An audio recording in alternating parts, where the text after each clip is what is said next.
Will 2016 be the year of the Republican outsider? Businessman Donald Trump, of course, still leads in the polls and continues to dominate the headlines. But some other Republican first-timers are beginning to gain momentum, with retired neurosurgeon Ben Carson now tied with Trump for first place in the latest poll out of Iowa, and retired Hewlett-Packard CEO Carly Fiorina coming in third. Fiorina also places third in a new poll of Republican primary voters in New Hampshire. So, James, Ben Carson first. What do you make of his rise in the polls? Well, I think he's got a lot of appeal to a lot of voters because he's an impressive man. He built a really world-renowned pediatric neurosurgery practice coming from nowhere. Center at Johns Hopkins. He has real achievements, unlike so many people who are on these stages. And I think the image that he projects of a calm, kind, generous man, from what I can tell, is largely the reality. But Trump accuses Jeb Bush of being low energy. Ben Carson is on stage low energy.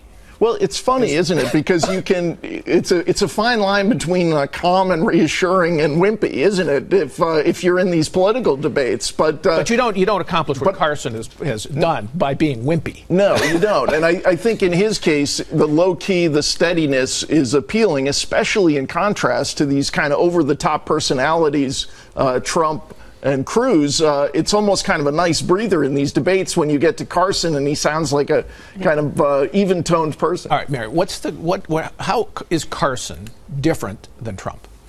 Oh, let me count the ways, Paul. We don't have enough time to go into it. One of the ways is that he seems to be a uniter. He's somebody also who can reach out to parts of the GOP base that the party didn't win the last time around, notably the minority communities. He was even honored by the NAACP at one point. Well, but those are people outside the Republican coalition. That's true, but also his policy instincts seem to be very different from Donald Trump's. For example, he wants to simplify the tax code. He wants you to be able to do it in 15 minutes. Wouldn't that be terrific? Whereas Donald Trump has talked about raising taxes on certain Americans. He wants health savings accounts. Donald Trump has said and praised universal health care in Canada, for example. Now, we don't know many policy specifics from Carson, but what we know right now, there's a great difference. But the one way in which he is like Donald Trump is that he's a non-politician. Right. And obviously a lot of people want to vote for a non-politician. I think Donald Trump has kind of a 25 or 30% ceiling on his support, and that people who are looking for an alternative to the system are now transferring a lot of that to Ben Carson, because I don't think there's a real ceiling on Ben Carson's support. And now you're beginning to see people say, Donald Trump is just a little too rich for me, too volatile.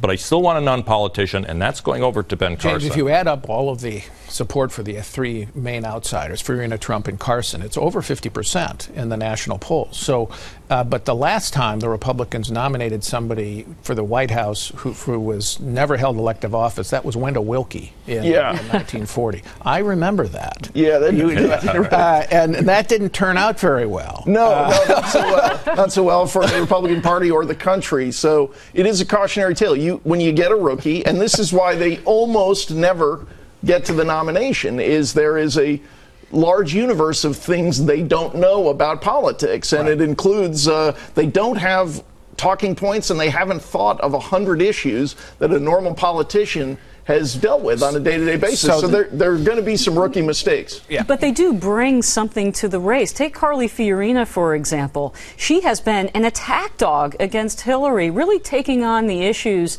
and the war on women in particular and providing another perspective. She can attack Hillary without being accused of bullying her, and she's really the only one in the campaign that can do that.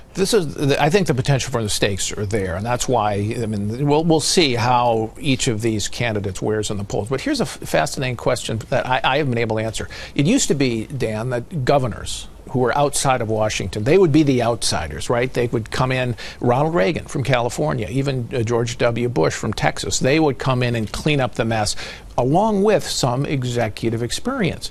Why aren't the Republican governors running this time, former and current, considered to be outsiders enough? Well, I think we're discovering the intensity of the anger at the status quo. But the question then is, what exactly and politics as usual? Well, no, that's the question. What exactly are all these people angry about? We say the system. By the system, do they mean the economy right now, the poor job creation, or do they mean the system itself, the system of checks and balances that actually has made it difficult for Congress to operate in the context of the Obama presidency? But that's having a problem with the Constitution and James Madison. Exactly. And if you reach that point, then you've got a kind of anger that sort of equates to something like you're seeing in Europe right now, where people are just PO'd at the central government and they want to get rid of it. I will argue that's dangerous. So I would argue that one of these governors probably is going to emerge as a major alternative to one of the outsider candidates as the campaign moves forward. What do you think, James? Yeah, that's the history would say that's what happens here. This is a weird year. We're in this strange era where